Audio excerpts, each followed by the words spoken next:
Thank you. Thank you, Governor. So I know we have you for a few more minutes, I believe, if possible, to welcome a couple people to the moderated panel and kind of expand on their thoughts around this. And so we'll welcome Dr. Dario Gill. Thank you for being patient, sir, and welcome from IBM Research. And Tim Draper, you asked a question. We're looking forward to hearing more of those. Martin Actually, I have a question for the governor, if you don't mind. Yeah. Governor, I'm trying to look for you. I guess I look straight in. I'm wondering, you've got the forward-looking legal framework that we're all looking for. And I feel like there's a little bit of a pull and tug. We want you to spread that to all the other governors in the country. And I feel like you want to attract us all to Wyoming.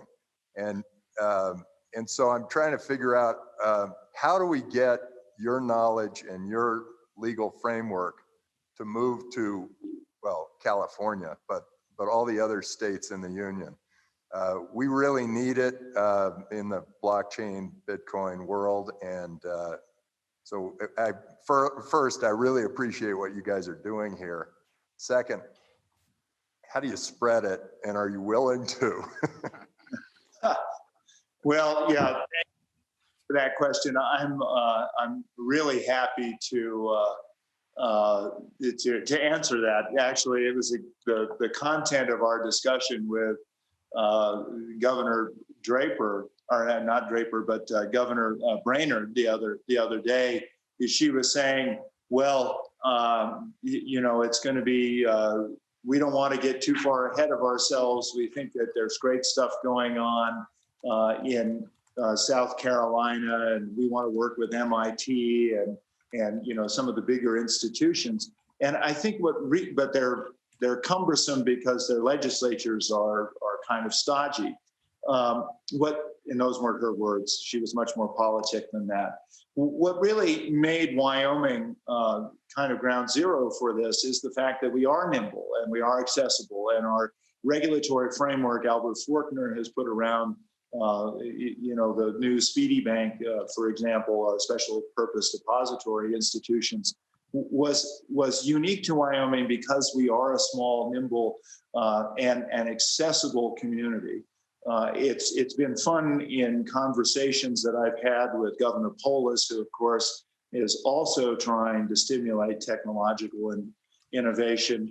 And I think we both are a little bit parochial about this, but at the same time, we recognize that the Front Range quite possibly is the frontier now where you're going to see technology start to expand.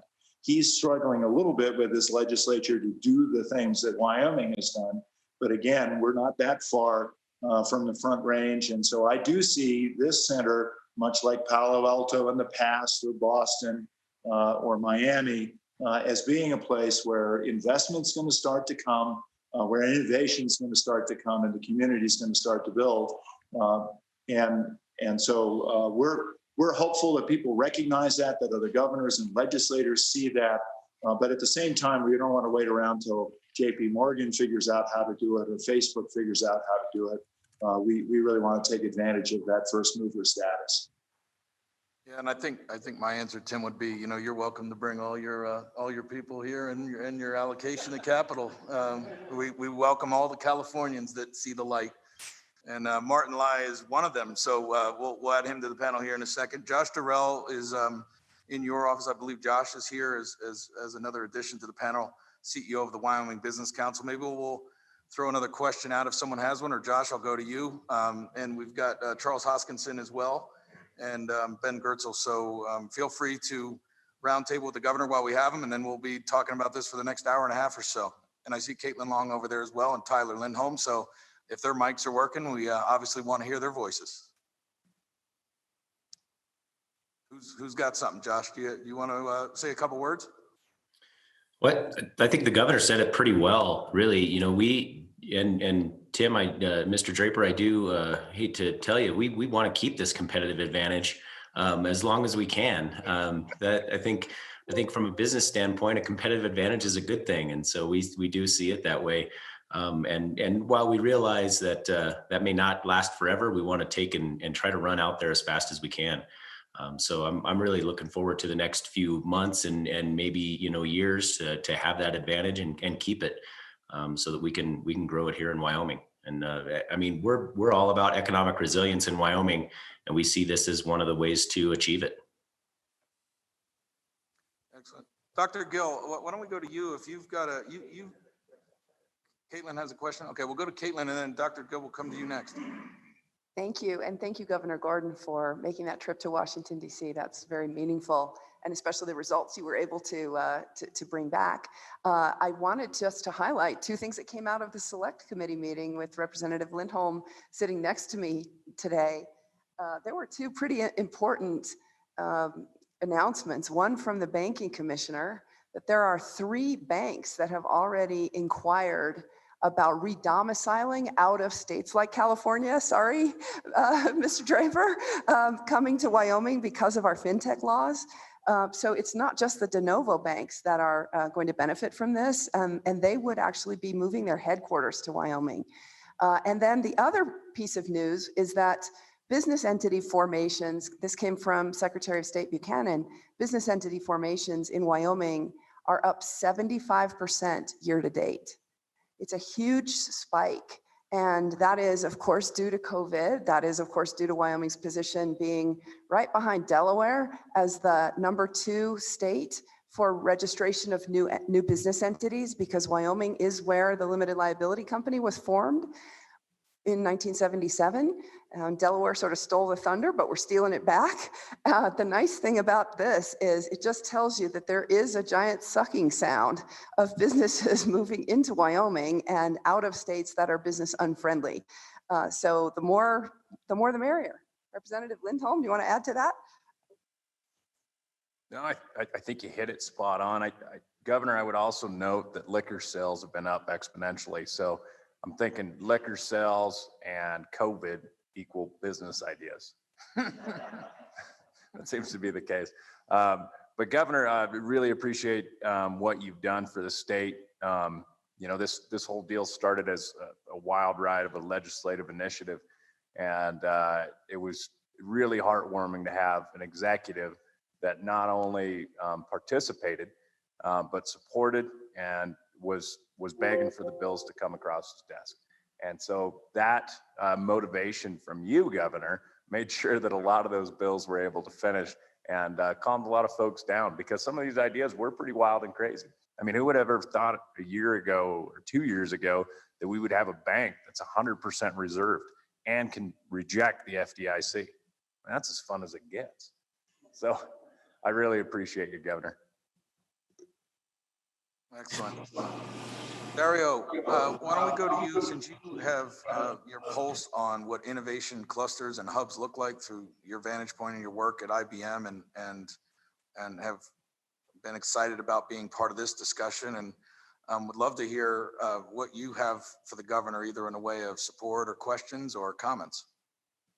Sure. Well, first, let me state that what a wonderful pleasure it is to be part of this event.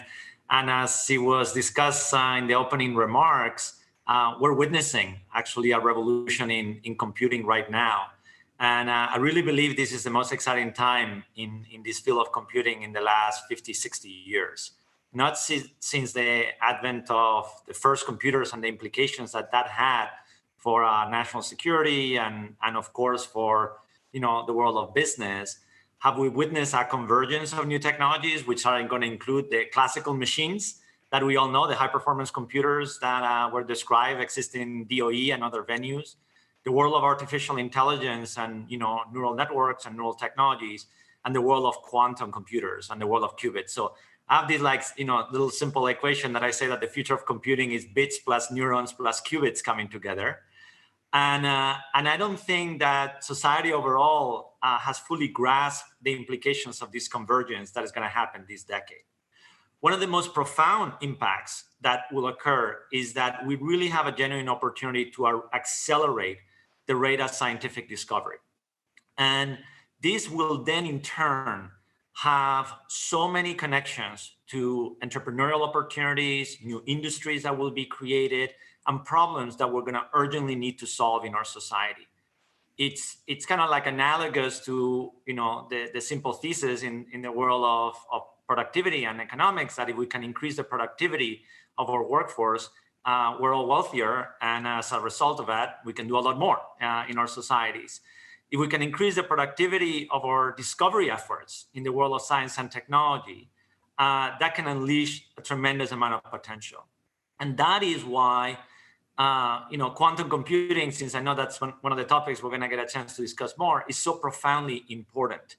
Because it turns out that there are many problems in the world, like simulating materials, for example. Let's say if you want to innovate in that space, that you can simply not calculate with today's machines.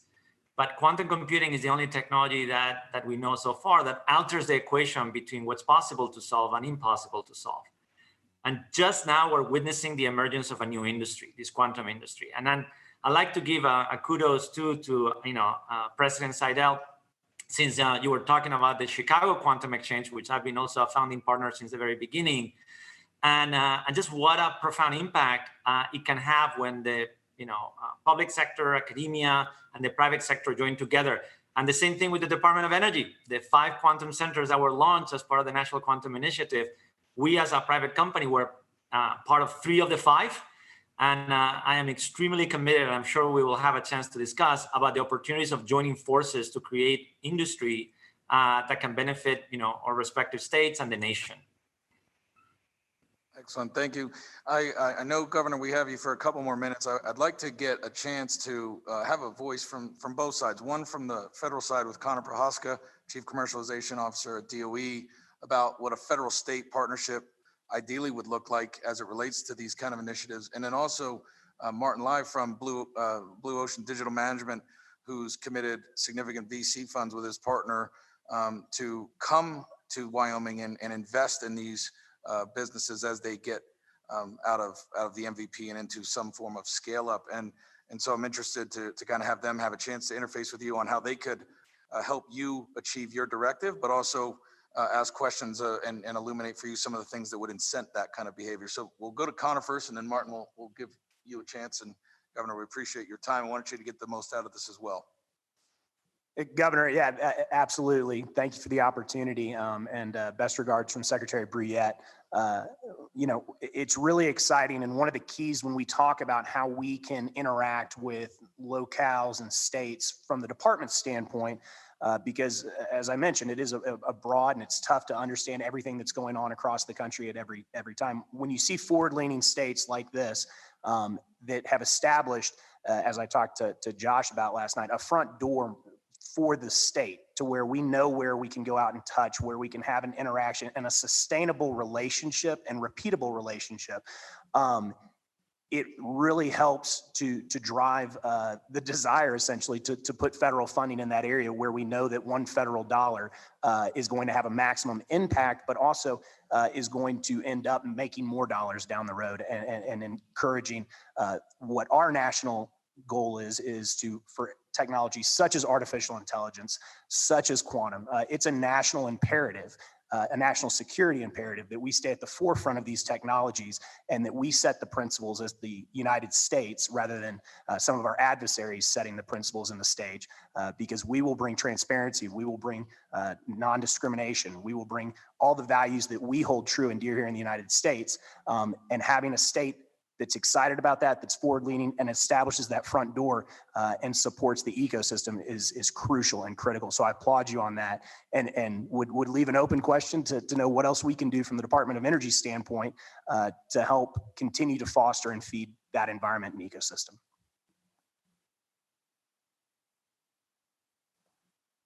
You have any response to that, Governor Gordon, on a request of the federal? No, I would simply say I welcome the opportunity. Secretary Bruyette's been such an ally as we've worked forward. And I think when you talk about the prospects of quantum computing and the fact that blockchain is such a remarkable piece of technology, which is almost with quantum computing itself going to have to evolve. I think Wyoming and I think President Seidel is uniquely suited to be able to put Wyoming front and center in making sure that evolution occurs in a way that we maintain leadership in so many of these areas. And then in the realm of scientific discovery, it is just astounding the new opportunities that are expanding at this point. Excellent.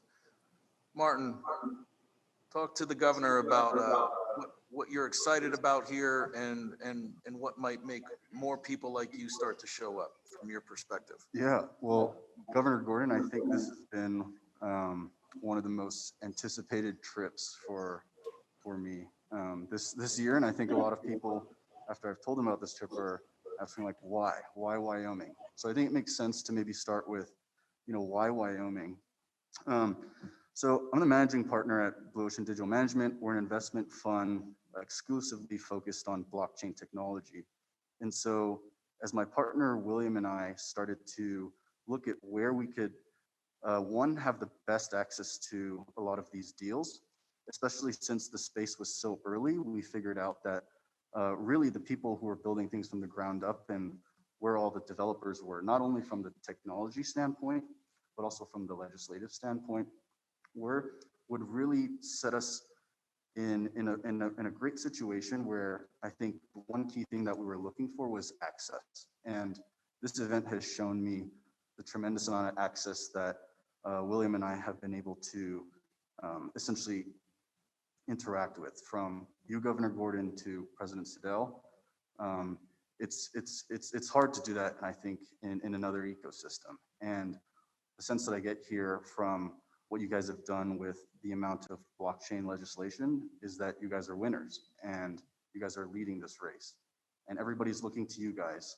And that's the type of mentality that I want to be a part of. It's hard to find, because I think, one thing you mentioned, Governor Gordon, was how nimble you guys are. And I think when you have a space that's only about 11 years old, if we want to use, let's just say, Bitcoin as a proxy for it, then I think you need to be nimble, right? It's just too early to tell where things go. But when you put a lot of bright minds together, then I think we can create a great vision and direction moving forward. And I think there's a lot of value in that. And so I guess one question for you is, coming from the outside, and I've felt very welcome here, what do you think would be the best maybe timing of capital or best use of outside capital to help facilitate a lot of participation in this ecosystem and to kind of align with maybe the state's initiatives? Because I do want this to be as collaborative as possible. And so aligning, I think, a lot of metrics that are important to the state as well as to myself and my partner would be extremely valuable, and kind of, as I mentioned, painting that direction forward with how nimble that you guys are able to be. Well, thank you very, very much for that. It is clear to me that when you have leadership from folks like Tyler and Caitlin that really are, and Chris Rothfuss, Senator Rothfuss, and others that have been able to lay down a goal and move towards it, and you've got a legislature that understands it and embraces it, Wyoming, and we've talked about this, people don't often think of Wyoming first. That was my conversation with Governor Brainerd. It's going to happen in New York or it's going to happen in California, no offense, but really innovation, and I think this comes from the DNA of Wyoming.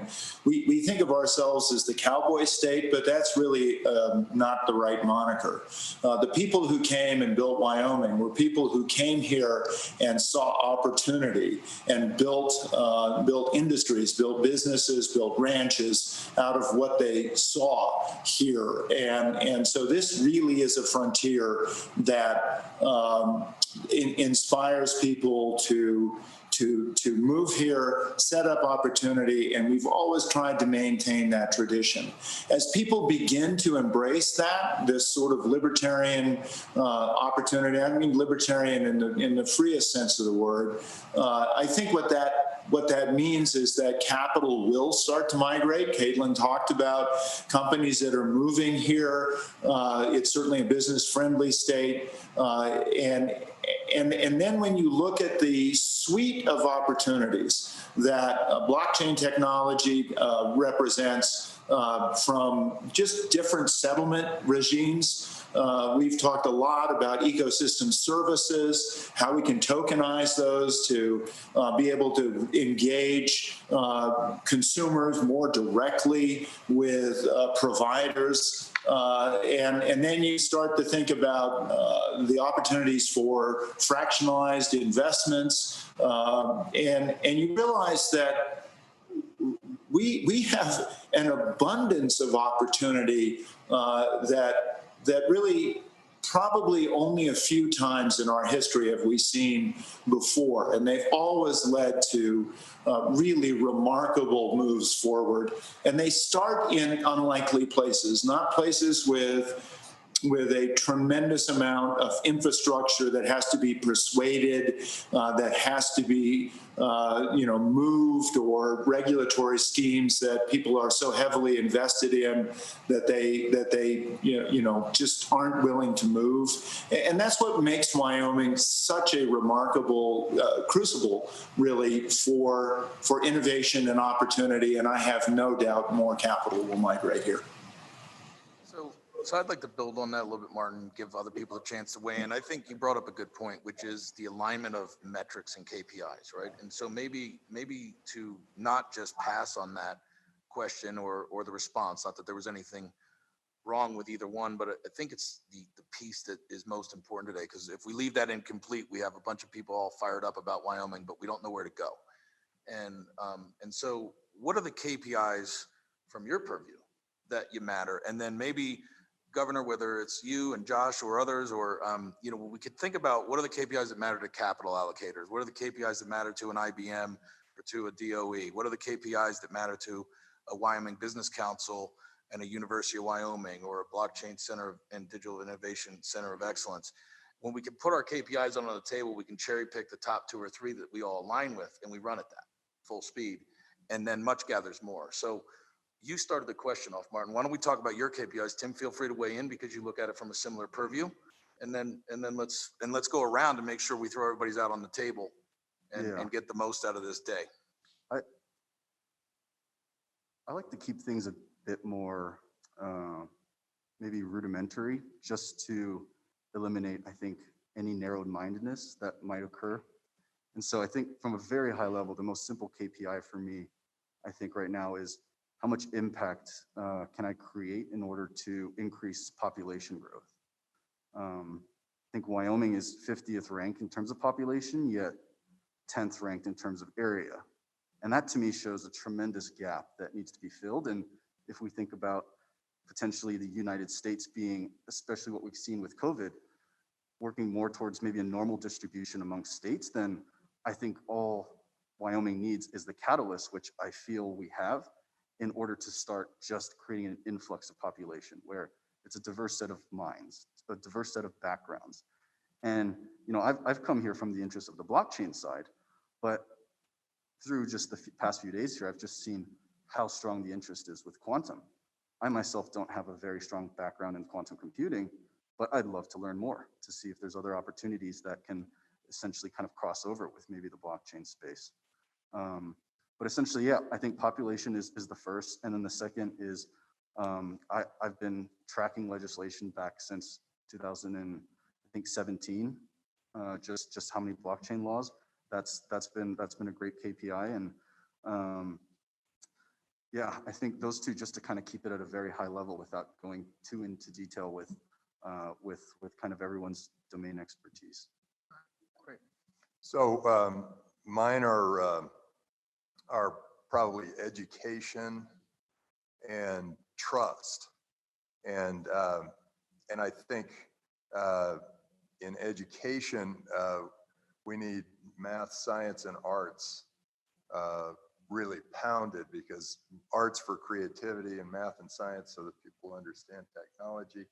And that will attract the young parent, and it will encourage entrepreneurs to flourish because they'll be creative and fun and interesting. So education is number one, and then trust is probably number one also. As I travel around the world, I see that the people, the countries that have trust are rich, and the countries that have no trust are poor, and that trust comes from the top. And so I think building trust, making sure that, and Wyoming, of course, has trust. It's good Midwestern values and all that. And I think playing that up is great, because if people trust each other, they can think long term. They can do business with each other, and they can provide long term. And the reason that poor places are poor is that they're all watching their back, and they're all worried about that, and they're thinking of their next meal instead of thinking about what the world could look like in 10 or 20 years. So those are probably the two KPIs I've got. I mean, there's some obvious ones that are like low and trust. I guess it goes this way too. You have low regulations. You don't impose your 80-year-old, 40 Act on something before you know what it is. And you got to trust your businesses to do the right thing, and they will. And people live up to trust. And our business is all about trust. We hand money over to crazy, wild entrepreneurs. And they give us something like a piece of paper that says that we own a piece of their company. And they're trusting us too. And so I think keeping regulations low, I mean, that's where the US and California really need to lighten up, because they're slapping down entrepreneurs before they get started. And we need those entrepreneurs. I also noticed, I'm looking over at Connor here.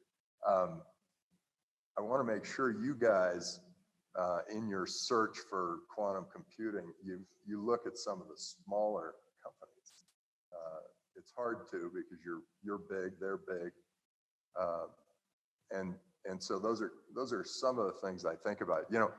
I started a university, Draper University of Heroes, and it's for entrepreneurs. It's to get them to unlearn a lot of the things that they've learned in school, because they've learned that if they get A's, if they don't make mistakes, and we're trying to get them to make mistakes. So we say we will fail and fail again until we succeed.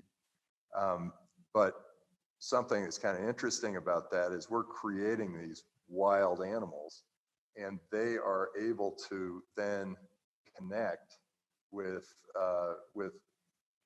big research facilities and come together and create something that the market will like. And so we're always very interested in working with universities, working with government think tank or research facilities, because some of those really great things eventually come to fruition.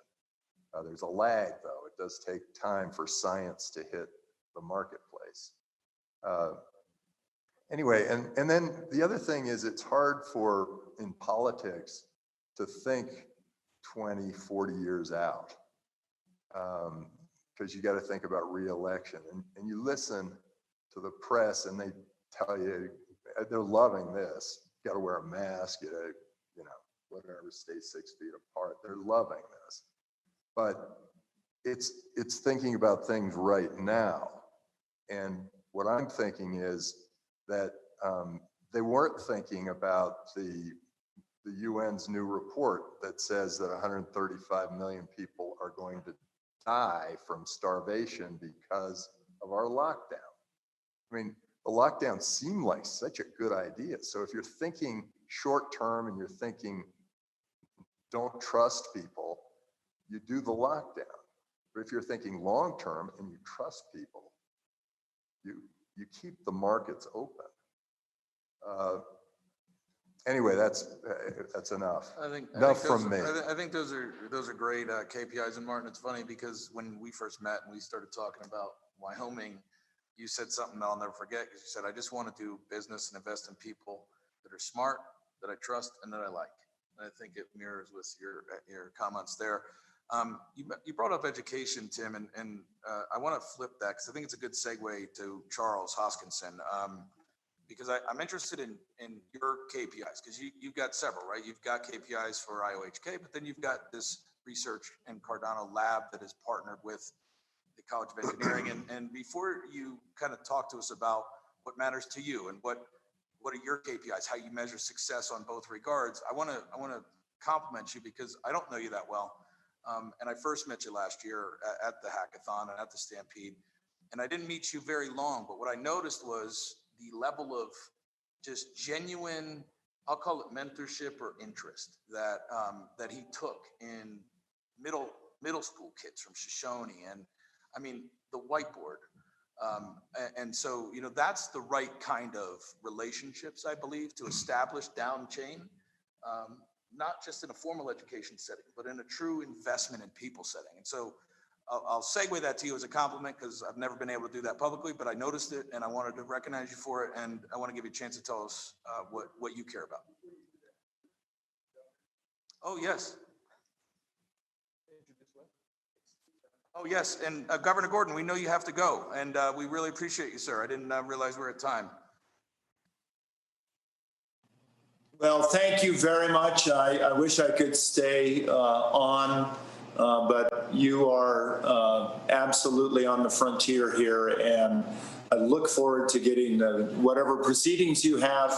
Thank you for your consideration of Wyoming, and I am sure you will have fruitful discussions. And go forth and do good work. Thank you.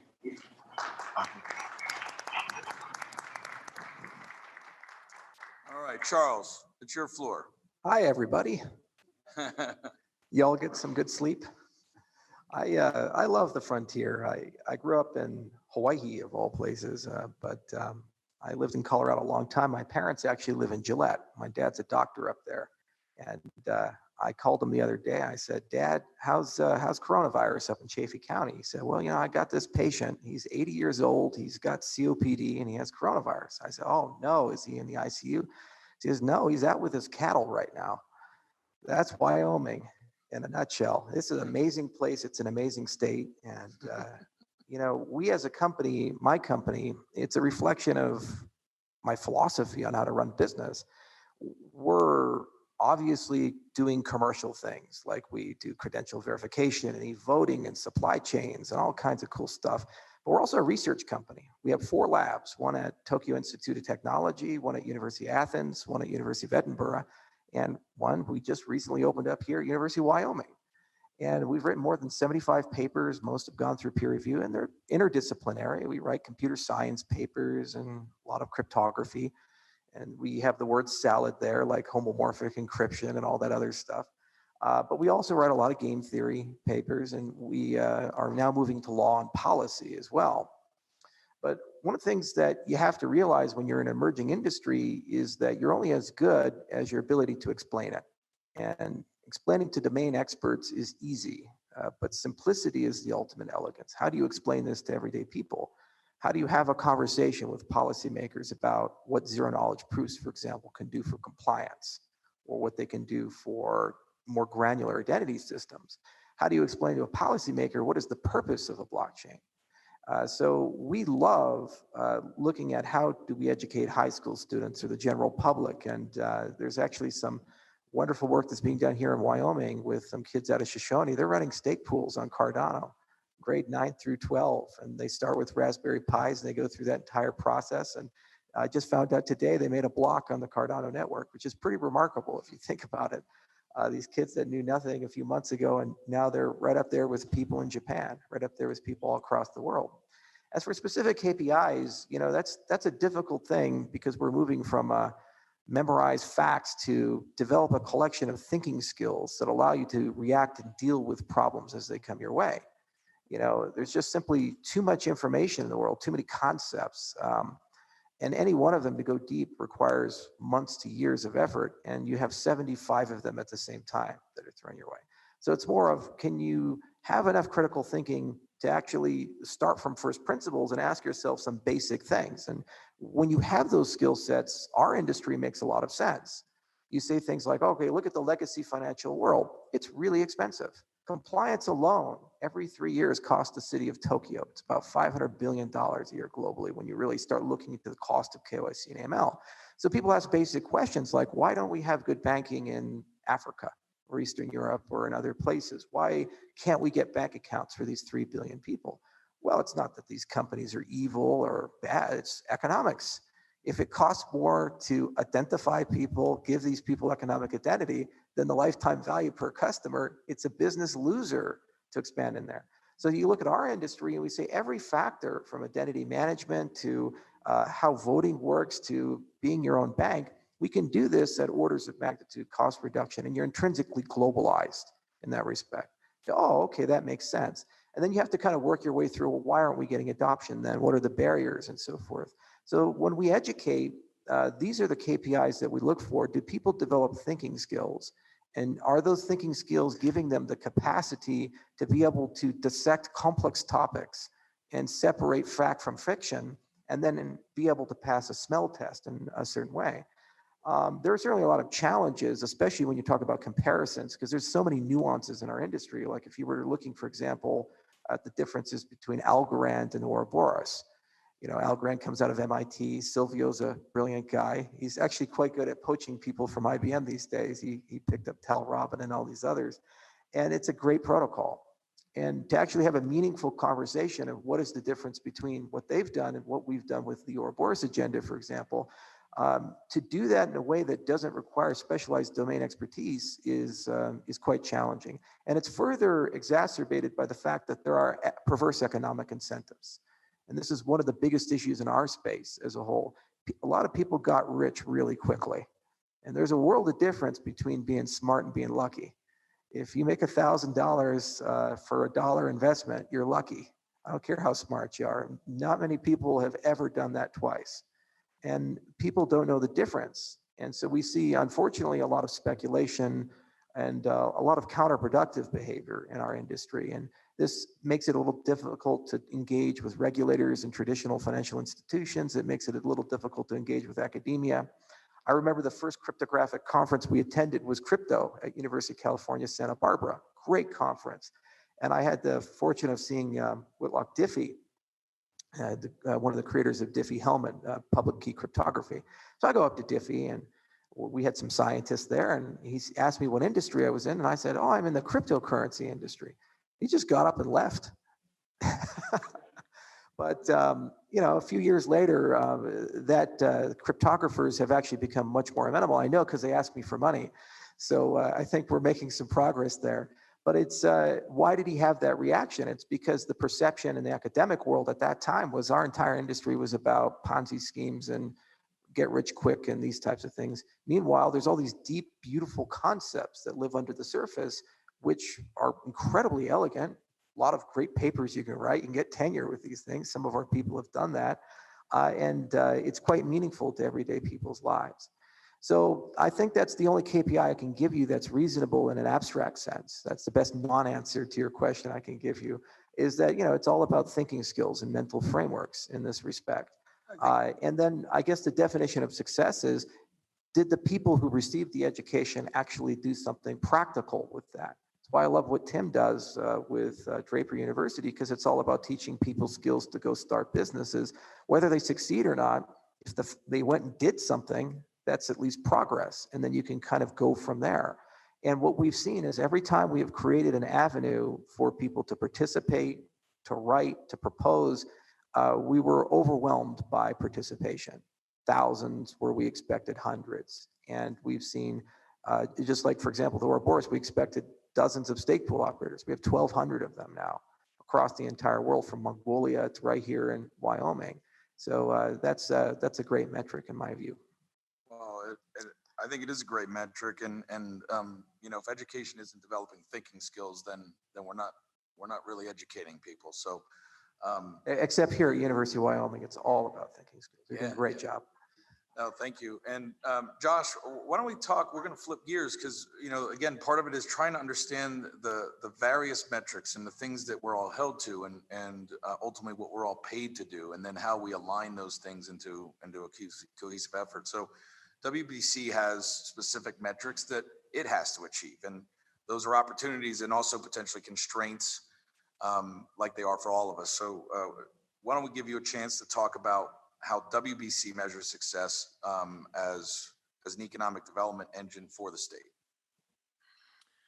Yeah, thanks. And this this is a good question. And holy moly, you've got some really smart folks there with some great plans. And I think all of these things really fit together pretty well.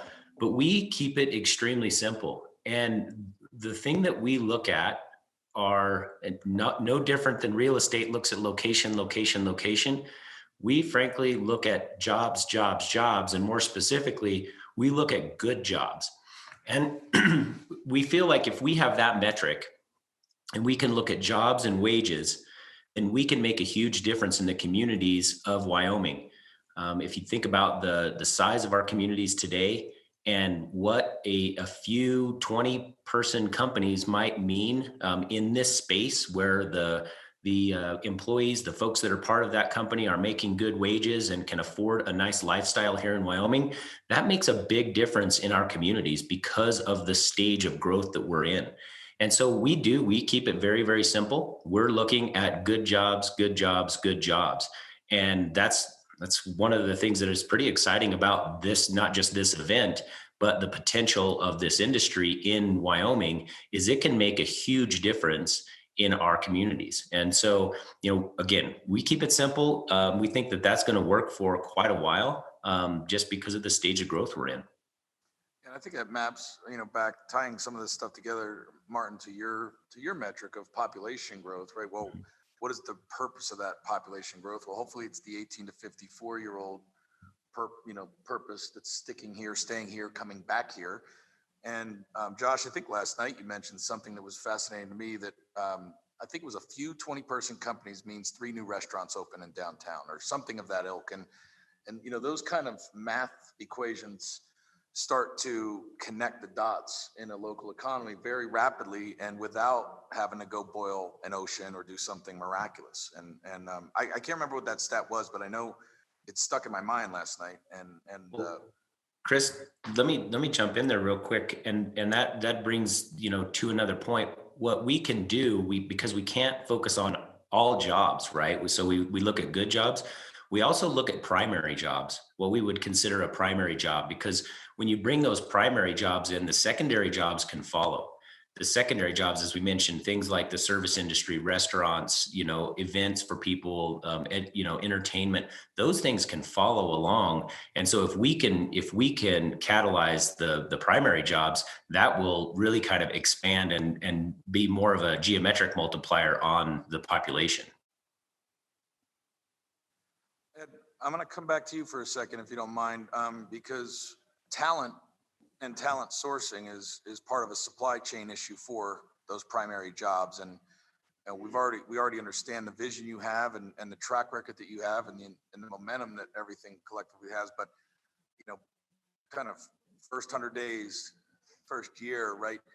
All the constraints aside, masks, buildings, virtual students.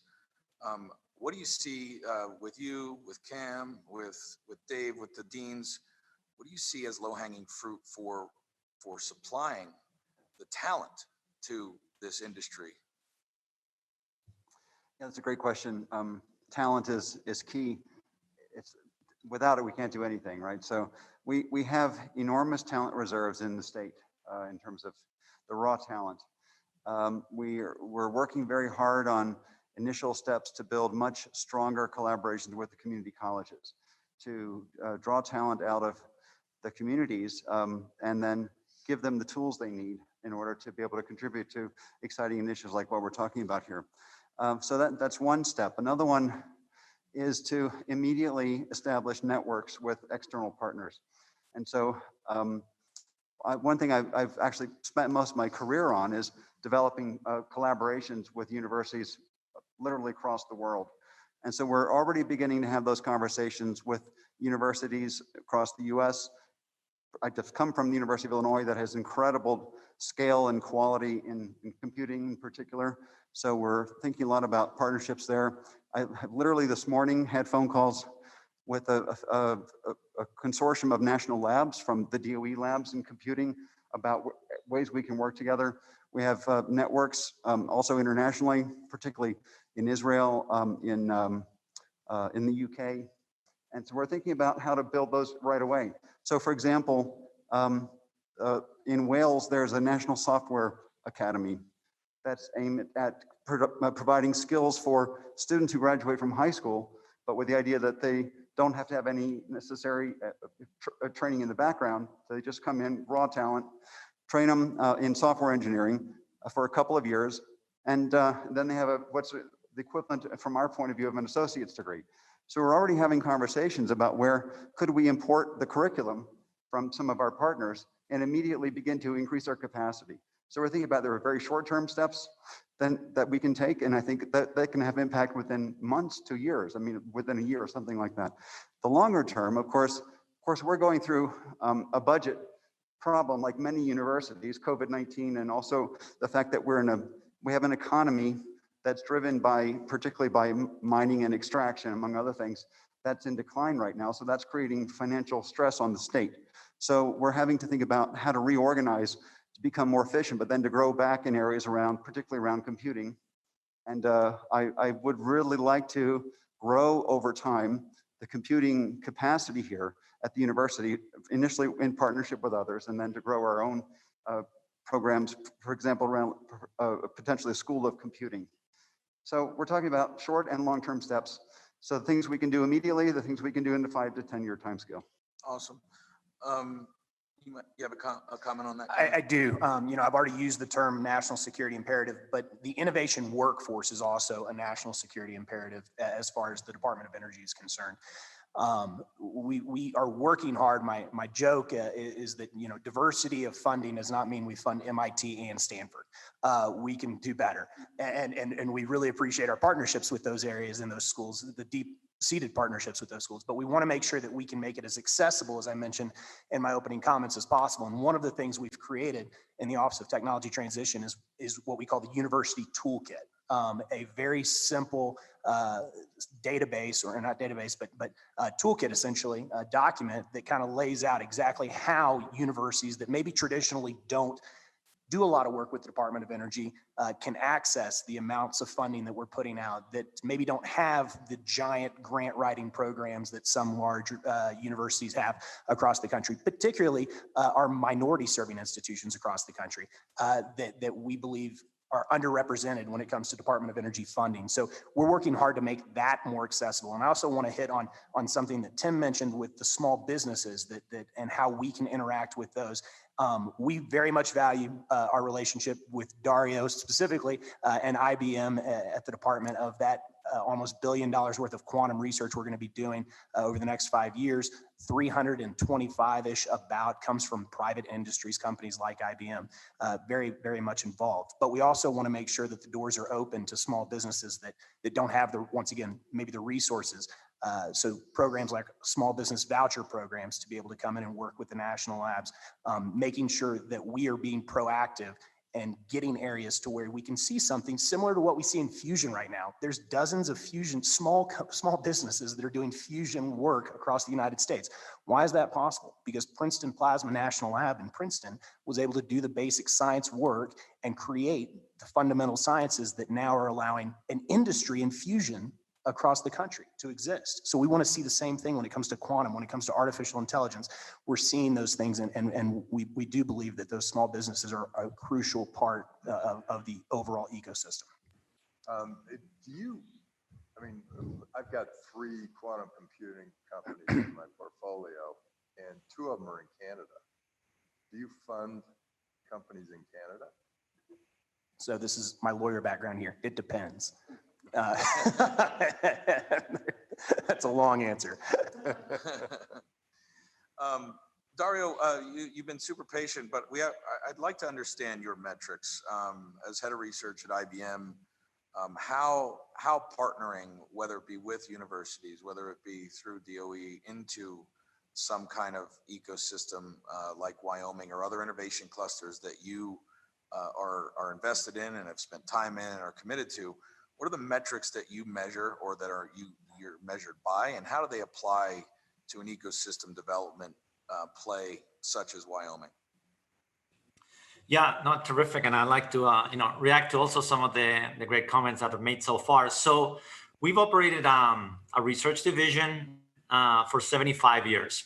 And as part of that model, partnerships have been an indispensable aspect of the nature. I mean, starting with academia very early on, but over the last 20 years, I mean, I'll give you, a sense. I do about like $400 million worth a year of partnership, like of collaboration that I do with others.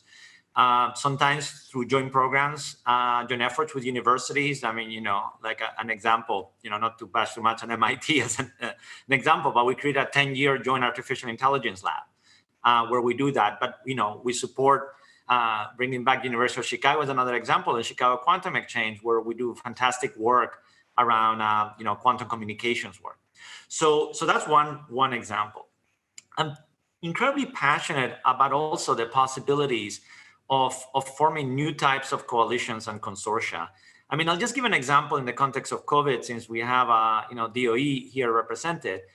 We created the High Performance Computing Consortia together as a combination of private sector, national labs, including other foundations, and academia.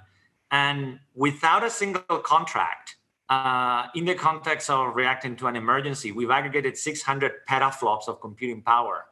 And we made it available, right, to scientists across the nation and beyond to support that. So I think one area that it would be great to discuss is also creativity on the nature of partnerships themselves, and what may be new ways in which multiple stakeholders are able to come together to address one specific problem that I think is very interesting. We've talked a lot about talent, and we talked about like immediate economic opportunity, but I also believe we need to have a sustained commitment and a roadmap to invest in core scientific advances and core infrastructure for the long haul. And President Seidel was talking about like the idea of a college of computing as an example, which I think is an outstanding idea, frankly. And that in the context of doing that, allow to have a horizon where we are making collectively investments of the now, this year, 2 years from now, 5 years from now, and a decade from now. One of the things that in our country we need to continue to have the resolve is to invest at scale on the core science and technology over long horizons. Quantum information, I'll give an example on this and on that. We started working in IBM research on quantum information in 1971. Charlie Bennett, one of the fathers of quantum information theory, wrote that in a notebook that I have, I have it here in my office, that it shows on the first idea. We work on that theory, right, working with others in academia for 30 plus years. And then we began an experimental effort on quantum 20 years ago from a computing perspective. So I just want to bring up that in the institutional diversity in our country, right, both private sector and academia and so on, we need to be able to still have that commitment and resolve to invest for the future. And one of the existential challenges also facing vis-a-vis China at purchasing power parity, right, they're going to cross over on aggregate R&D investments this year. And so I also think as part of this dialogue, we need a conversation for all of us to advocate and defend the importance of these investments for the future. And then, couple those investments, of course, to creating new companies and economic opportunity. But they come from original ideas, particularly in the physical sciences and the physical world, right? They require this kind of resolve. Well said. It's so much easier. I think, Tim, that you mentioned that earlier too about the long-term view and what it takes in this sense of trust, and we kind of have to trust in the unknown future that we all see. We have to trust in the various ecosystem partners to have the same level of resolve, and that comes through conversations like this, and then it comes through the relationships that get established or cultivated beyond that.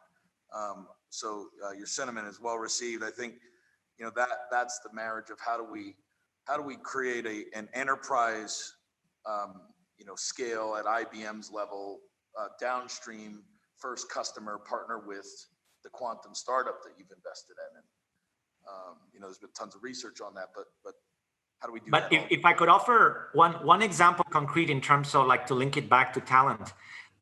So I'll give you an experience, for example, of what could be created, or I'd love to collaborate, which is, let's say, a quantum summer school. We used to host, we have about 500, summer interns we always bring a year into research. And we created a number of years back, a quantum summer school, and we would invite a couple hundred, for a couple of weeks.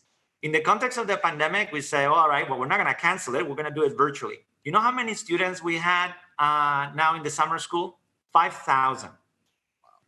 So, and we have built now 29 quantum computers that we've deployed and we make available on the cloud. On any given day, over 1 billion quantum circuits are run on our quantum hardware right now.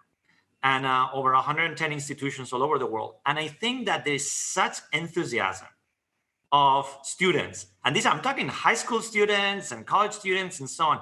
So exposing this advanced infrastructure, that's back to President Seidel's on the aspect of computing and core infrastructure, and making it available and couple it with hands-on educational and trying and hackathons and things that we've done and challenges is such a possibility right now. And I think Wyoming could do a fabulous job around that, because the distributed nature of things now makes it possible. But it requires that, like back to that resolve, that we do create some programs around it and we see them through. Well, I'll be the first one to invite you to help us bring that program to not only University of Wyoming, but maybe Draper University Wyoming's chapter and all the community colleges in between. And next year's Stampede and Wyo Hackathon and Sandcastle Challenge can have IBM. We should do a quantum hackathon. Yeah, we'd love to be an IBM a platform player and add you to the family of other protocols and things.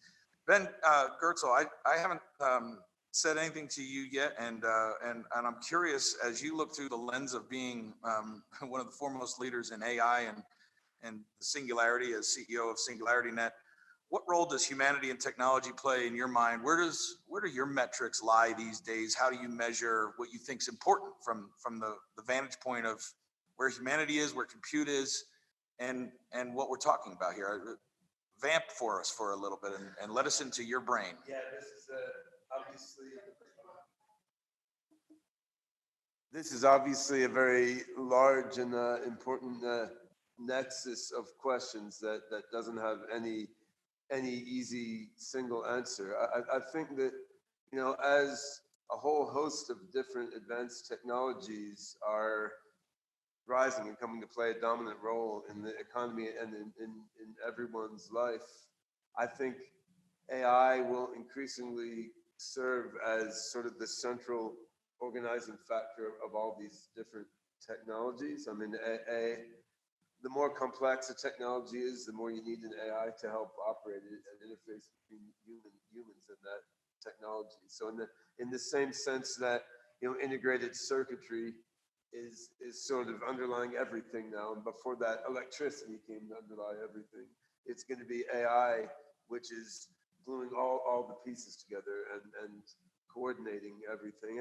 And I also think that we're in the early stages of a transition from narrow AI technology, where each AI is highly specifically configured to do one thing, and gradually moving toward AGI, artificial general intelligence technology, where perhaps a lot of what the AGIs will be doing will be orchestrating narrow AIs. Like, you don't necessarily need an AGI to drive your car, and you don't necessarily need an AGI to schedule your meetings, but you may need an AGI to orchestrate and connect all of these narrow AIs in a way that takes into account the context of human life and strategic and higher level patterns. So as we move toward an AI economy and then rapidly toward an AGI economy where general intelligences that can generalize and learn and transfer knowledge and imagine and create are playing a major role in everything that we do.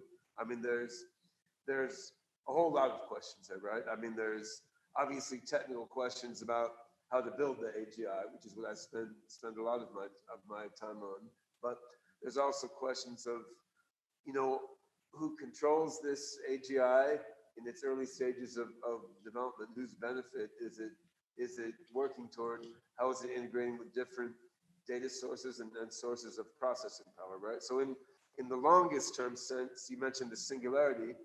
I mean, once an AGI is 10 times smarter than people, we're probably not in control of it, right? And we better hope that by that point, the AGI we've created has a positive sense of ethics and some integrity and treats us better than we currently treat our ecosystem and the other animals on the planet, for example. But then in the early stages, while AGI is emerging from the network of interlocking narrow AIs and unintelligent systems that we have now, in the early stages, while the AGI is emerging, you know, we can look at this like, okay, how do we leverage this AGI to achieve our particular goals?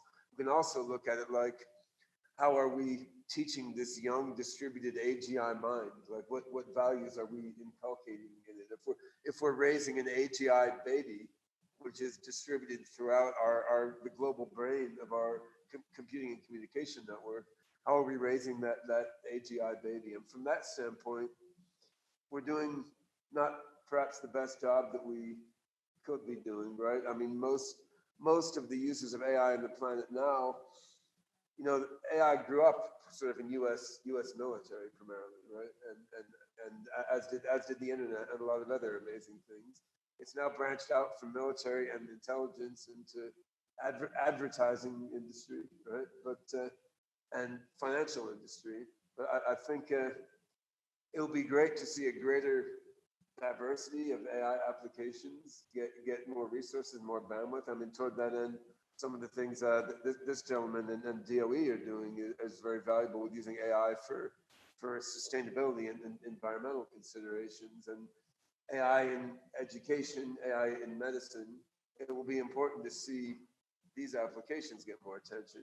But the relation between AI and data sovereignty and data privacy is also going to be extremely important in making sure that the path toward AGI is, you know, ethical and broadly beneficial. And I think this is one of the places that initiatives like we're seeing here in Wyoming can be extremely valuable, because this is one of the places AI and blockchain intersect. Like modern AI is fueled by data, and the data comes from all over the place, but I mean, a lot of it comes from us, like from our activities, from where we drive, medical data from our bodies, financial data from our online transactions. And to the extent that you have the right regulatory framework for coordinating the data privacy and sovereignty and the legal liability issues associated with the data feeding the AIs and with the use of the AI models that are trained on all that data, I mean, then you may have a way of moving toward, you know, the next level of AI and data economy that really respects everyone's rights and gives everyone sovereignty over their data, and which then fosters, you know, a broader variety of beneficial AI applications. So yeah, I can see by bringing blockchain and AI together in a well thought out, open regulatory framework, you may be setting the right platform for emergence of sort of a positive AI and AGI economy.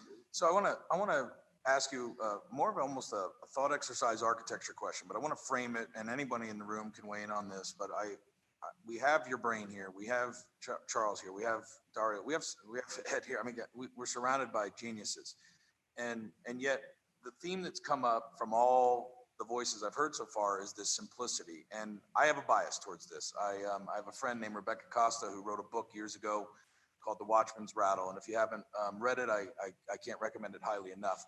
Essentially, it was based on E.O. Wilson's work and other things. But the reality is that we manufacture complexity in picoseconds and we evolve over millions of years. And this is nothing new to most of us. We understand the exponential curve and humans' inability to deal with it.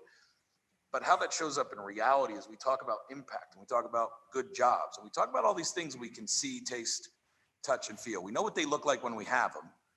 And then we have governors and we have legislators and we have people that are trying to make good decisions.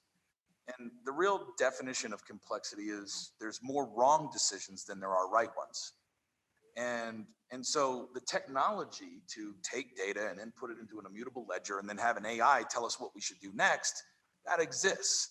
Our ability to know what a good decision is harder than ever before. So if we were to really think about how could we apply AI to a problem that's useful, that I would call maybe even a first principle problem, it's how do we get better decisions?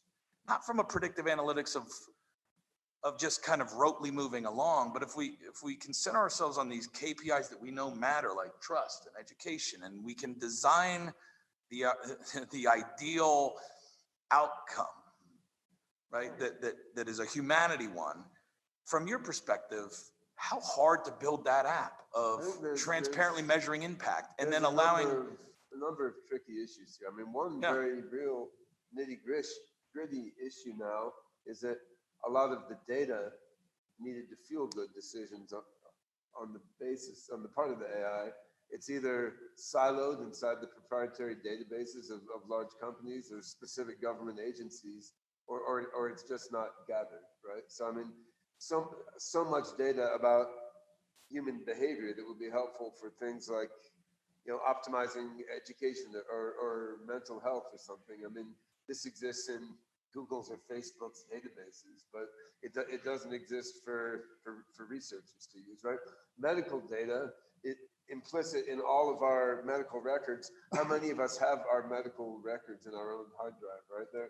They're scattered across various doctors' proprietary databases. It's a pain to get them out.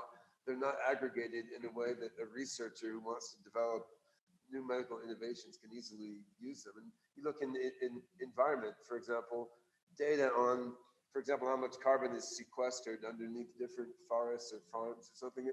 There's technology to gather that using infrared imaging or something, but it hasn't been rolled out widely. So a lot of the data you would need to feed an AI that really augments human decision-making on a political level is, I mean, that data either exists somewhere or we have tools to gather it, not that expensively, but society isn't organized so as to aggregate all that data in a way that AI developers and AIs could utilize it. Now, once you've solved that problem, then you hit the sort of deeper problems that you're alluding to, which is what exactly is the problem that the AI is trying to solve, right? Because a lot of the subtlety with strategic decision-making and executive leadership is you're kind of adjusting the metrics and figuring out what the goal is, or what the goals are as you go along in achieving the goals, right? And this means that to some extent, the goals and values themselves are adaptive and intangible. And there's a learning process regarding what the values are, right? Like if we were now optimizing human values from the US from 1955, we would all be quite unhappy, right?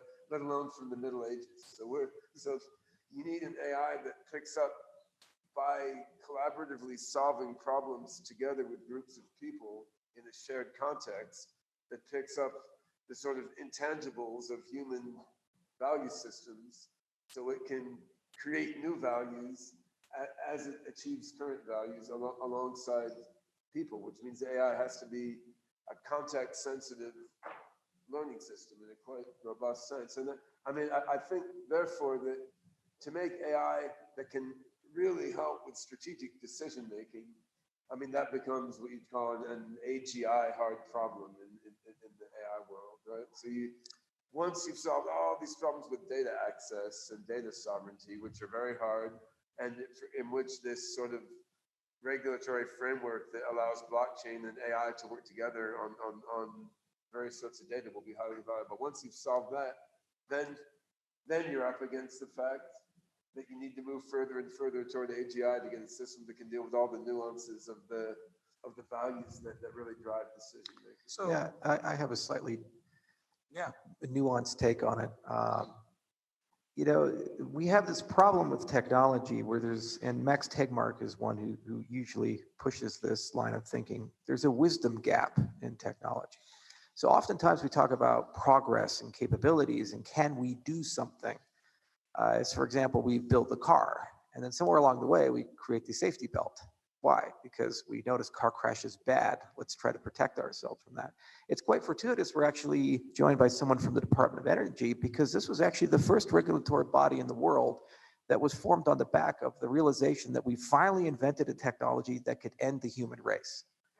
It's true. Nuclear weapons were the first time that we actually had something that we legitimately had concerns about that, existential risk technology.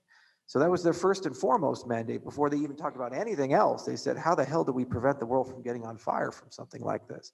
Well, guess what? 21st century has now given us a whole bunch of new things that can end the human race. Things like nanotechnology and CRISPR and AGI. And the problem is it's not clear how to prevent that. It's not even clear how to regulate that. This data revolution is amazing when we talk about micro-targeting, but then when you look at China and social credit, for example, it's horrifically dystopian, well beyond anything 1984 ever imagined. So to me, when I look at intelligent agents, I look at artificial intelligence, I say perhaps the greatest thing it can assist us in the next 10, 20 years is acting as a companion to compensate for the fact that we tend to lack foresight and wisdom. You know, it's impossible with the sheer volume of decisions and data and other things that come at you to be able to make good decisions all the time. In fact, seldom do we ever make good decisions, especially when you put a temporal component, because good decisions today can be terrible decisions 10 years or 15 years down the road, like Morrison versus Olson, a good old Supreme Court decision. So what AI can do for you is allow you to be a companion, live there with you and say, well, maybe you shouldn't do this, or maybe the wisdom behind what you're approaching is not so good, or did you really think it through at a deep level? The other thing is that we are now moving towards a regulatory system where mostly we're having transnational private agreements. So we have these big bodies like the World Bank and IMF and these other things. We're not so happy with them. And so more often than not, big companies that just make deals with each other. And those actually become the way that global commerce works. And Starbucks has as much control over Ethiopian coffee policy as the government itself does, because they can just simply say, we're not going to buy your coffee unless it's fair trade or this or that. Then suddenly everybody in Ethiopia comes to a guy like me or someone else and says, how the hell do we prove that to Starbucks? So that forms policy. They're a private company in the United States. So you have to ask yourself, how do you manage all of these things? My industry is all about brokering trust amongst people who don't trust each other. We have to work together, and that creates commercial friction, geopolitical friction, regulatory friction. And we say, hey, we have this blockchain thing. It allows you to build the business logic in a way where finally we can do business with each other. But then how do you get compliance? What happens when people don't follow the regime? And who gets to decide that? Are we just going to pick China or the United States? We don't want to do that anymore in a global economy. So where AGI can be extremely useful, or at least a crude simulacrum of it, is saying, well, perhaps we can have some agents that sit on top of this and they make the decisions and we just agree to accept those decisions for better or for worse. So I see that they're tremendously valuable in questioning the decisions we make rather than making decisions necessarily, but at the very least assisting us in making better decisions and calling out when perhaps we're not making the best of decisions. And my hope is this technology can evolve in a way that it closes the wisdom gap if we achieve anything. If we outsource all judgment to them, then I don't think we're going to last much longer to beyond the 21st century, probably halfway through. well said. So I've got something to add there. Yeah, go ahead. We have a company called Cloud Medics, and they ran a test, and the AI outperformed the average doctor on diagnosing patients. And then when combined with a doctor, it outperformed both. So I think this AI companion idea is something that we should all kind of run with. And when I hear AI is taking all our jobs, yeah, but then we get to do other things. Right. I mean, it takes our job, it takes all the mundane stuff, and then we can go kind of, explore from there and get more, have more of an exciting life. And there will be a time when we will rely a lot on AI for our decisions. I can imagine, I've started to play around with using AI for venture capital. I've been working with data scientists for about 10 years on that. And I'm thinking, you bring somebody in and you say, well, we got these cameras and they're going to detect whether you're lying, and they're going to do, but then there are all these other pieces of AI that really are interesting. Like there's a herd of salespeople that follow the deals that are just about to explode. There's certain things that we would not have seen if we hadn't been with AI. But I think if we start thinking and talking about AI as a companion, that's the first I've heard of it, Charles. I think that's a great idea. We just start spreading the word that it's going to be an AI or AGI companion. I think it will scare people less. And, fear, Dune says fear is the mind killer. And it really is. It destroys people. And so if you can assuage the fear that people feel when you start talking about AI, I think that would really help our society. I think we'd move faster. Well, fear too, and Tyler, I don't want to put you on the spot. I just think if anybody's got the personality that can get people comfortable with stuff that's not comfortable, it's you. I've seen you in action, and I think fear is a real thing, right? No matter how well we do this, Wyoming is used to what Wyoming's used to. So when they hear population growth, and that might scare the hell out of them. Right now, the reality is we're not talking about going from 500,000 to 5 million people anytime soon, and we're not going to have high rises that take up all the open space. But nonetheless, our brains will go places when we don't fully understand. So, how do you manage? And you did this because you pushed legislation through that was not just groundbreaking here, but groundbreaking in the country. How do you guys, and how did you and Caitlin and Albert and all the rest of them, how did you manage that fear? And what are the things you learned about doing it right, doing it better next time? I'm just curious, because I think that's a real thing we have to manage in the ecosystem too. As we put velocity on this, we don't want to scare. It's not about trying to turn it into something it's not. So I'll tee you up and see if you have any. Yeah, no, I think that's a really good question. And when it comes down to technology and advances in technology, as far as everything from blockchain to AI to cryptocurrencies, the biggest part of the job, in my opinion, has to do with dispelling half-truths and mistruths and those types of things. So when it comes down to cryptocurrency, for your average Wyomingite that's over the age of 60, that probably grew up ranching, owns a ranch now, or is in mineral business, which is, I just described the majority of the Wyoming legislature. Those individuals, the only time they've ever heard of cryptocurrency or anything like it is in regards to either terrorist transactions or drug transactions. It's a terrifying prospect when you've got a 37-year-old kid on the legislative floor telling you why we need to adopt it and bring it into the state of Wyoming. So for me, it was introducing those people to people like Caitlin, introducing them to people like Charles, talking with university professors like Jim Caldwell, talking with high school teachers such as our Shoshone guys. And so once you can demonstrate it, I think on a larger aspect on how these things can actually be good, or if that doesn't work, you just pivot to making fun of them. I know that sounds horrible, but I mean, that's what politics is all about, right? If you can't convince them, then you beat them with a stick. And so we like to bring up, and Caitlin remember this because she's the one that first told me about it, is they used to have laws over in Britain in regards to these flag laws, red flag laws, right? And so when cars were first becoming a thing, they made it a law where you actually had to walk and you had to have someone walking in front of your car with a red flag so that pedestrians wouldn't get run over by a car going 10 miles an hour, right? It was a ridiculous barrier put in place.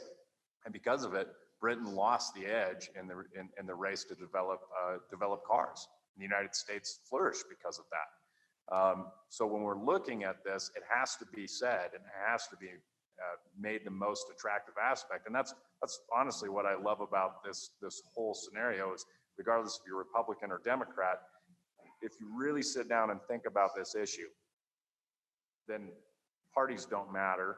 The reality is innovation does. And how do we attract that innovation to the state of Wyoming? And the best way to do that is to be smart and concise about it. The co-chairman of the select committee is a Democrat out of the Senate, Chris Rothfuss. He's a professor here, probably one of the smartest people I've ever met.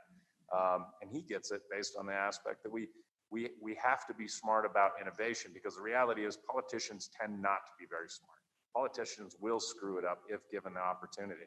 The best approach for these types of topics and talking with people about these scary aspects is, well, they haven't done anything here. Let's see what they can do. And so for us in the state of Wyoming, we've been incredibly fortunate to be proven right. We've got Charles Hoskinson here, who has donated a ton of money to the University of Wyoming to help develop what we can do within the state of Wyoming. We've got Kraken just started up a new bank. We've got Avanti that's close on their heels, and the list goes on. And so now people are kind of looking at it a little side-eyed, like, okay, this might be our new thing. We might do coal, we might do cows, but we're also going to do crypto now. And so I think that's part of the sales gig. Yeah, go ahead, Connor. You know, I want to echo the bipartisan nature of the innovation mission. It's not even at the state level, but at the national level too, in a town of DC where you can't even all agree that this is a water bottle. The innovation agenda has been moving forward very rapidly, and everybody recognizes the importance of it. And the reason I wanted to make sure I made that comment is because if you don't capitalize on that right now, you're really missing out. Well, and you may or may not have, I don't want to put you over your skis if this falls to someone else, but you know, one of the things that we've talked a lot about that I think is unique about not just this market, but University of Wyoming, Martin and I have discussed at length, is the Opportunity Zone legislation, which was a bipartisan piece of law that started in the Obama White House with Sean Parker and Steve Glickman, and got pushed through and signed by President Trump in 2017. And the fact is we're sitting in smack dab in the middle of an Opportunity Zone track in this gorgeous building.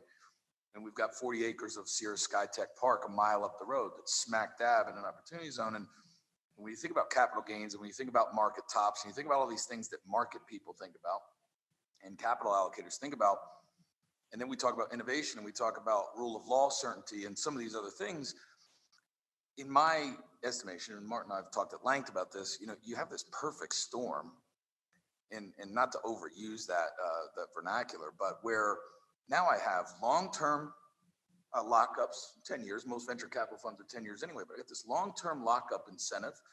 I can do what Dario's talking about, what others have talked about, Tim's talked about it, but I can defer my cap gains in the immediate for 6 more years, which at the federal level, and if I'm in Wyoming, I pay 0. So at the federal level, that saves me 220,000 on every million I have this year. And then I compound for the next 7 years before that initial bill's due, and I get a discount on that at 15% of my original basis. So now I'm paying less, plus I've let that money compound. So as a risk mitigator, I've now got Opportunity Zone legislation. I've got Opportunity Zones tracks all around Cheyenne, which is like a banking center of the future, all around Laramie, which has got a university and a tech hub emerging, and all around Casper, where we have up to the north, where there's more tech hub. And that message, coupled with the laws that have been passed, and coupled with partnerships that could be created, and a president in Ed Seidel who gets it, to me is as clear of a runway as we could have. And I'm going to flip to Steve in a second, because I want to hear your comments on Opportunity Zone law as it relates to part of what you're looking at or part of not, if you have any. And then I want to come to you, Steve, in a second with with your announcement, but also where you see your role and what you're doing as a critical piece of that pie. So Connor, if you have something, we'll start here and then. Yeah, and I'll keep it brief. I mean, it speaks directly to what I mentioned to Governor Gordon, which is I think it's incumbent on the federal government when allocating dollars out to pay attention to where those dollars can go the farthest and make the most impact. And the free market capitalist in me says, let the states compete in fair. And if you make smart decisions that make those dollars more impactful, good on you. And I think that's something that we need to take into consideration when doing those allocations and how we do the competitions, which are free and open competitions. When we do a competition for funding opportunity announcement, we have third-party evaluators that come in and look at it to make it fair. But those are things that need to be taken into consideration, especially when doing things like innovation, ecosystem development, and things like that. Awesome. Steve, it's officially now, because Governor Gordon proclaimed it, a Wyoming Technology Stampede Week. And so we're coming into the final half hour before we take a break here, and you've been very patient, but tell us your announcement, because this is the platform to make this announcement of what you're doing and what the center is and how you envision it. Well, first of all, let me say, one of the things I'm proudest about. That's all right. One of the things I'm proudest about my adoptive state is the way they think differently. Representative Lindholm, I think, really talked about how there's a bipartisan spirit. And before joining the university, I spent 35 years in the private sector, and I found that success comes from the top. And what's truly unique in Wyoming is that the people in the positions to make a difference really understand how this can fundamentally change not only the economy of Wyoming, but I think the country. We've got a governor that's completely on board with this technology and understands how it can impact the economy of the state. Our new president, comes from this industry, and when he talks about his 4 pillars that he wants the university to gauge in, which is a digital approach to the world is one of them.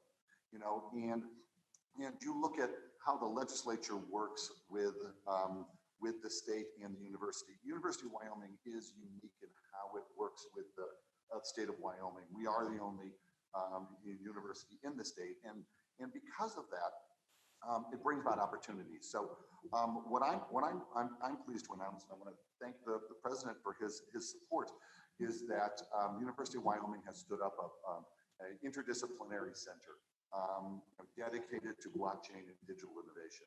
And it will work across the university with all the colleges and foster this technology and interface the university with the state agencies.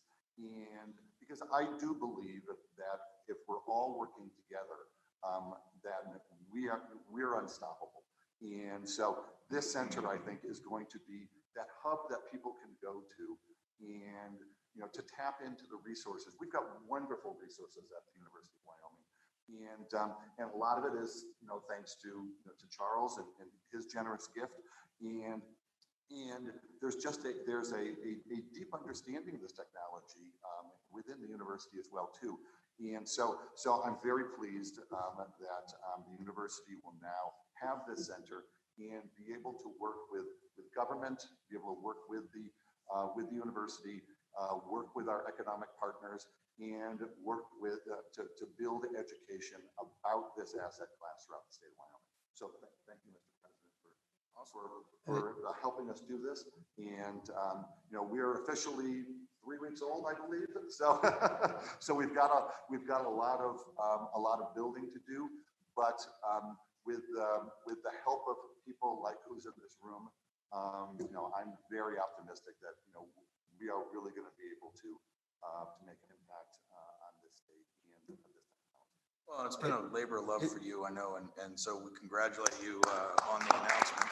And Ed, I'd love to hear your comments or your thoughts on how this fits into your agenda. I know you, Steve, will be working very aggressively on this partner model, and the center will be a nexus for that kind of activity. And So any comments on there? And then if we have questions from any of the other participants, we'll let them address those. Yeah, I'd like to just make a couple of points, but mostly I'm in listening mode here and I'm taking a lot of notes. We're fully behind this, and this is not just a single step program. There's going to be a lot more steps going forward. So there's going to be a lot of other announcements as we're planning. We're having lots and lots of brainstorming sessions within the university about what to do. I'm very, very focused on both computation as one of the, well, let's call it digital, but computation, data, AI, blockchain, all of those, and how it impacts everything. Every single market sector is completely revolutionized by these kinds of things. So another one is entrepreneurship.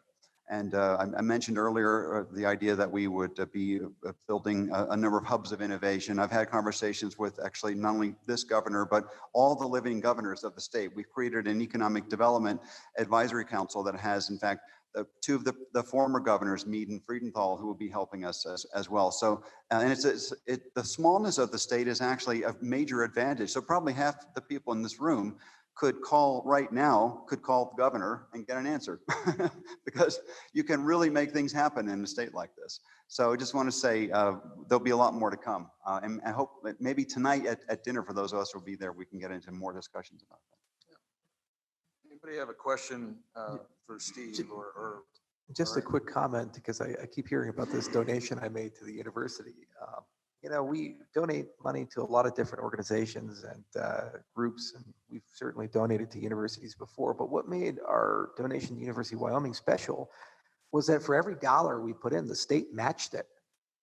It's never happened before for us. And it's just amazing to see that kind of policy commitment to the university. And so that's something I think more people in our space should be aware of. And I'd highly recommend they take advantage of that and continue adding money in. It's so nice when you see a rare synergy where state politics, the university culture, and the need for diversification of the economy all align together and work with you. This has not been the case in my experience with many jurisdictions. Like, we tried to do things in New York, no possibility. We tried to do things with Harvard, very difficult. It was like swallowing razor blades. Here it was extremely easy. So that's a hidden gem, I think, that people don't understand. And Martin, I mean, you guys, you and William, you know, stepped up and took advantage of that incentive as well, and became the title sponsor for the prize money at Sandcastle for the next 4 years, and I think that was a big catalyst for you taking a deeper look at the space, and so I'll let you comment on how you. It started out with us just wanting VIP tickets to the event to just to just get, you know, a little bit more engagement, and we ended up sponsoring the event for another 4 years. But I think there's a lot of That's what happens when you talk with Rich Copcho on the phone. I know this guy's just emptying my wallet. Your credit card starts to bleed. That's why he's my partner. But yeah, I think there's a unique opportunity for us too, because in our markets that we spend a lot of time in, that being San Francisco and New York, I think there's a lot of eyes on us. And, you know, people are texting me asking, how's the trip? How's the conference? Because I think they're genuinely really curious, because as I mentioned earlier, what attracted me so deeply to this was the access. Being able to sit here with you, President Seidel, is, you know, something that young fund managers don't quite often get the opportunity to do. And to have dinner with you tonight too, to actually discuss how we can execute on things. And I love building things. I come from a small island. I grew up on the island of Guam, so I understand small community. It's about half the size, so maybe even less, a quarter the size of the whole state here. And so I realized the amount of collaboration that needs to happen in order to just progress forward. I mean, you know, every so often we'd have typhoons, what they're called in the Pacific Ocean, and the whole town, the whole island would just be destroyed. And that's where, you know, everybody kind of puts aside everything just to kind of progress forward. And that's, you know, kind of what I started feeling as I started engaging with Rich and Chris more, and them telling me about who were the panelists joining and the caliber too. And I was just like, wow, what other opportunity? I was telling my partner, William, are we going to get to interact with these types of people? like, heck no in New York, heck no in California, will we even get, you know, any daylight with these people? And so, you know, one thing that we want to follow up with is going back out, because you guys have done so much to get things rolling, is to actually go about and market it more and tell people, and hopefully create a kind of system of like virality where, you know, we maybe make a few investments here. We see how well they run, how much support, you know, the government, universities going to give. And I think those types of first movements and those first validating points will attract a lot of outside capital here, which I would hope, like, we'd love to provide a lot of follow-on capital to some of these early stage companies, which in turn would hopefully provide a lot of resilience to the economy here. Another thing too is I'd love to talk to you about this further, but just how we can kind of maybe do some bespoke work with students to kind of expand their mind. I remember when I was in school too, I think it was just, I didn't even know what major I wanted to study. And I think what helped was just a friend told me, an upperclassman, just take as many classes as you want. Don't even bucket yourself. I think all too many times people, you know, I've gone back to speak at a few college events, and students would ask, what's the best major to get into, to break into something like investment banking? And it's like, you know, how about what do you enjoy the most? Because I think that is what's going to propel you, not trying to pigeonhole yourself. And I think sometimes we climb just too straight of a ladder.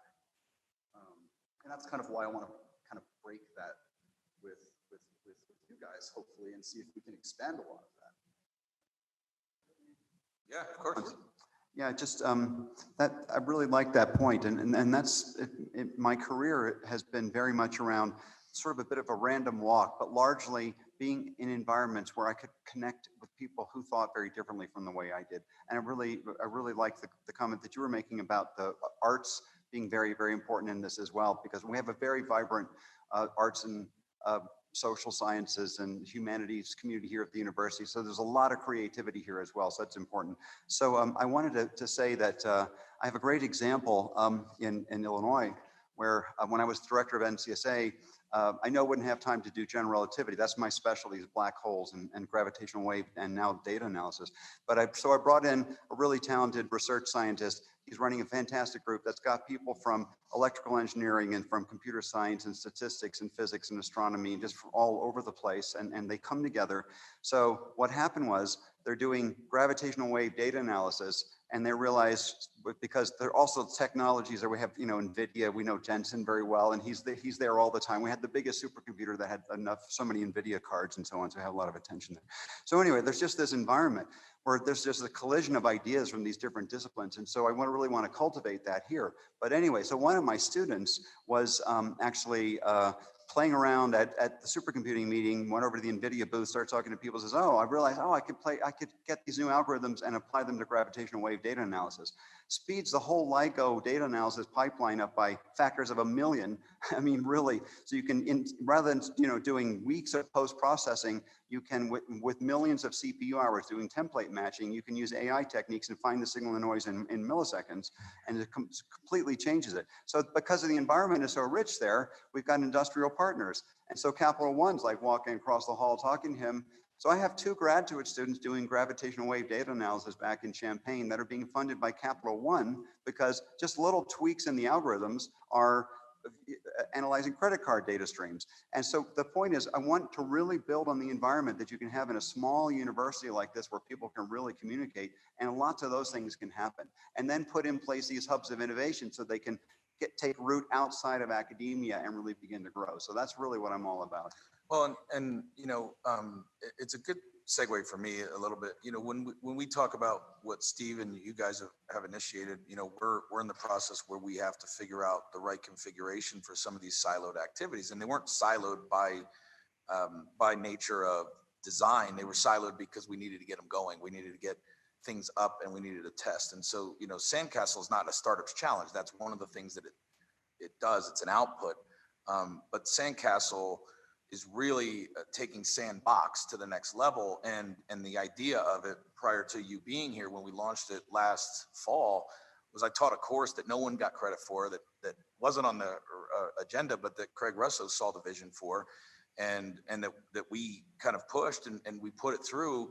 And it was essentially just an experiential learning. And I was doing it via Zoom pre-COVID because it was just the way we did it. And then out of that, we were able to get matching funds and some things through Craig's efforts to provide essentially what became 4 full ride scholarships. And then when Load formed, that became a base of us being able to say, okay, so when you come through this course, next semester it's going to have credits. You'll be able to get 3 credit hours for it. And that way it's an audition for an apprenticeship.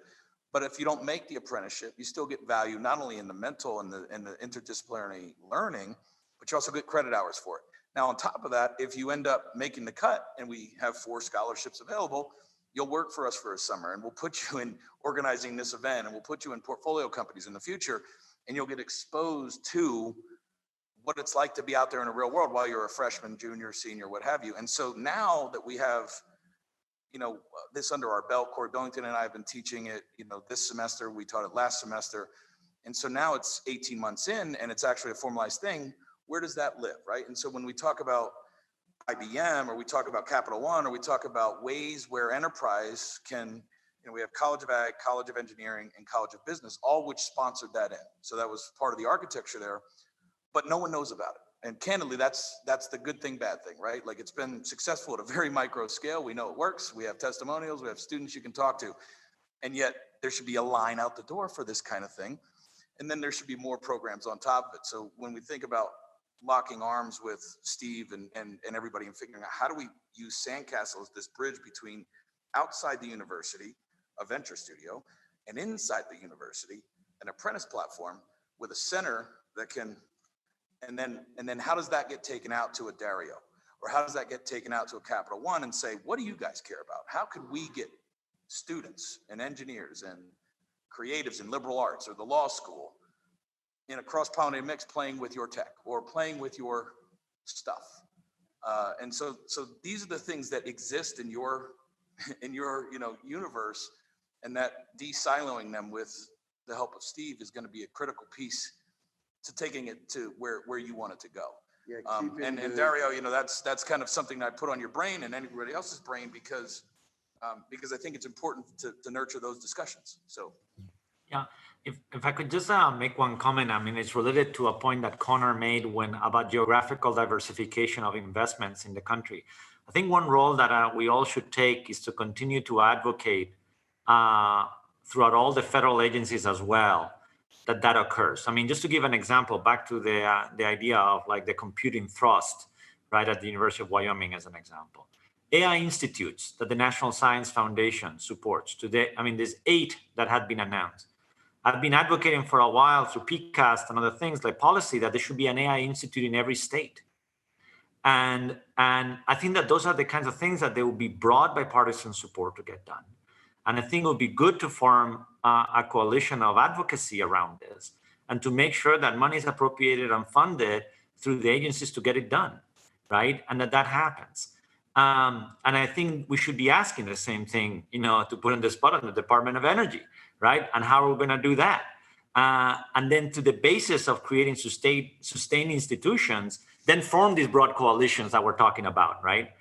Where everybody comes to the board. But I think that that's a policy that will have support, and I think it can happen, and it would be really good to unite forces to push that. So Dario, this is Connor, a comment on that, because I do want everybody to understand what the actual problem is. I don't have a solution for you, sorry. But it's good to understand the problem. The president's budget 2 years ago actually did advocate for creating a massive Office of Innovation in the Department of Energy instead of our siloed fossil energy office, energy efficiency and renewable energy office, nuclear energy office. That's all good, and the intent was good, but in reality, what would have ended up happening was Congress would have gone back and said, that's great, you got one big office. Now we're going to tell you that you're going to spend this many hundreds of millions of dollars specifically on nuclear energy, and this hundreds of millions of dollars specifically on fossil energy, and this hundreds of millions of dollars specifically on basic computing science or whatever it may be. And then we're back right to where we were. And so I ditto Dario's point. There is some work to be done and discussions that need to be done at the very top, because that's where those dollars trickle down into those silos.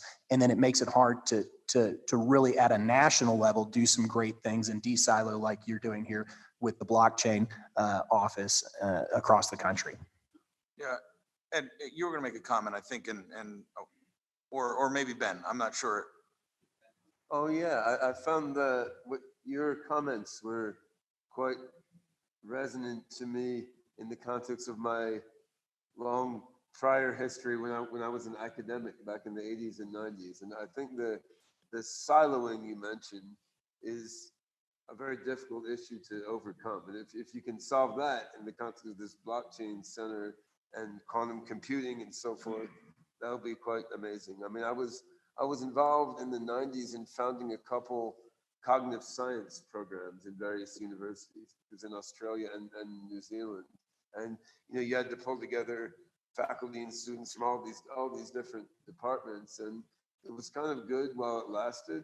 Then when I checked back, like 5 years after leaving those universities, one of them was de-existed. One got sucked into a psychology department, right? It seemed just very hard to keep a real interdisciplinary center where you have students and faculty from different departments collaborating, and yet having been in industry for 20 years, I mean, everything is cross-disciplinary, right? The division between disciplines don't mean anything. And you're working on AI, of course, we're doing some biotech, some finance, some blockchain. You're looking at how will quantum computers accelerate your AI algorithms. So yeah, to the extent you figured out how to structure things in the university, so there's a sort of internal incentive structure within the university that incentivizes rather than disincentivizes like cross-disciplinary collaboration. I mean, that would be key. And I mean, of course, if the cross-disciplinary nature of industry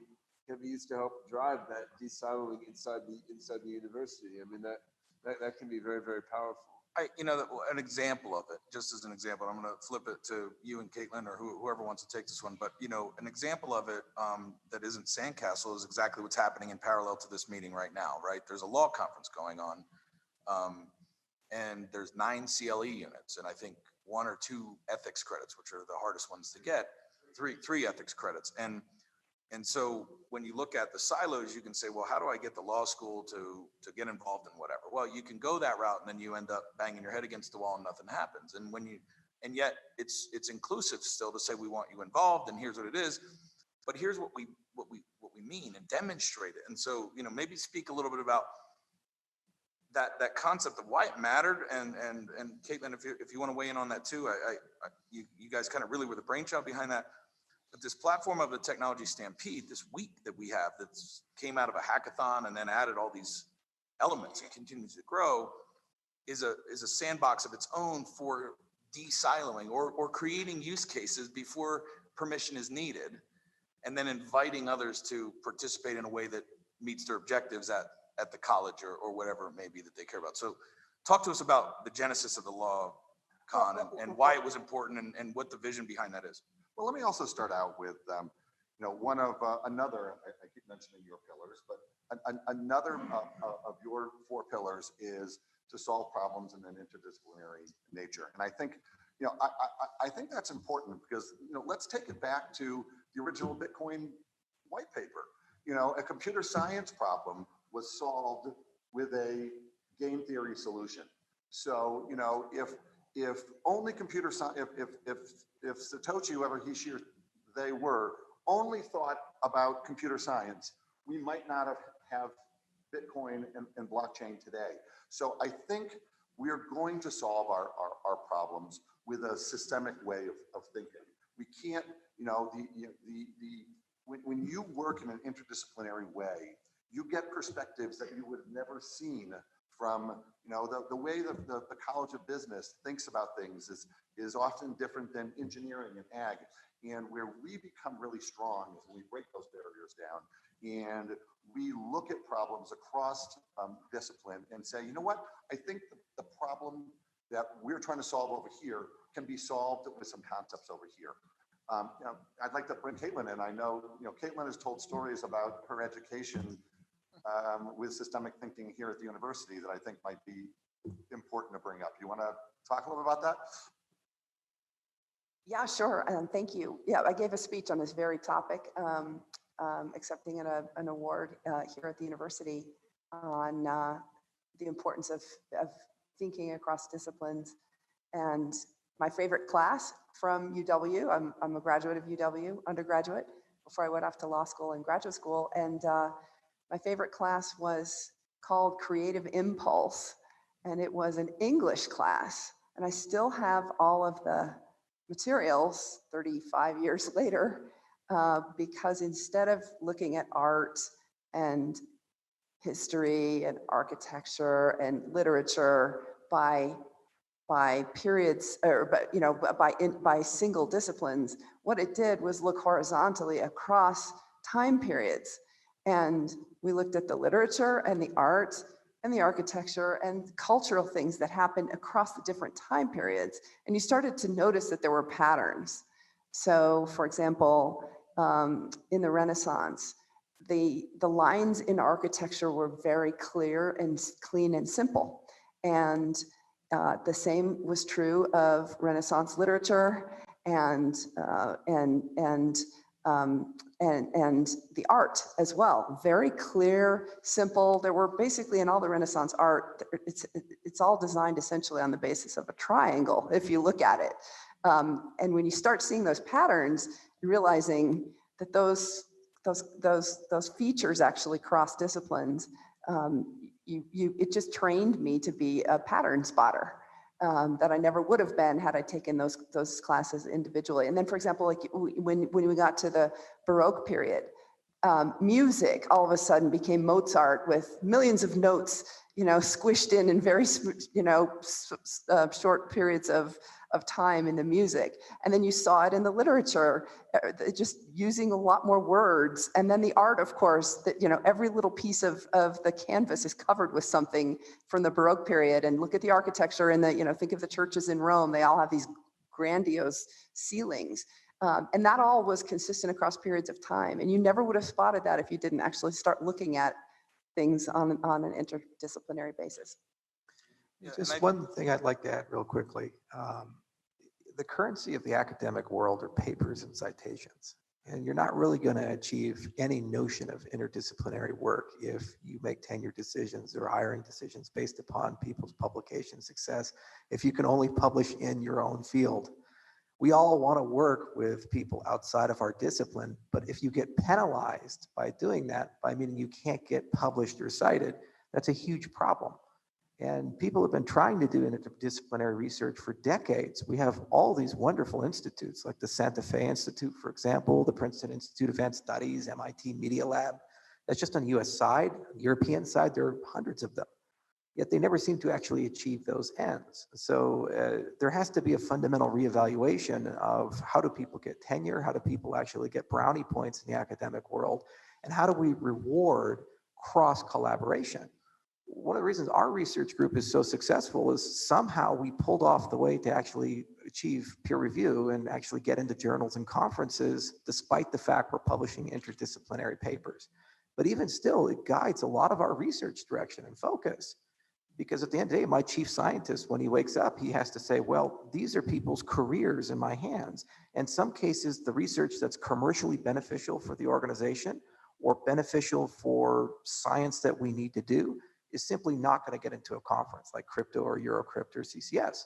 So we have to shelve it and go into other things that are not commercially useful and subsidize that, or less commercially useful just because we know it has a higher probability of acceptance at a conference. It's just a slight warning and caveat.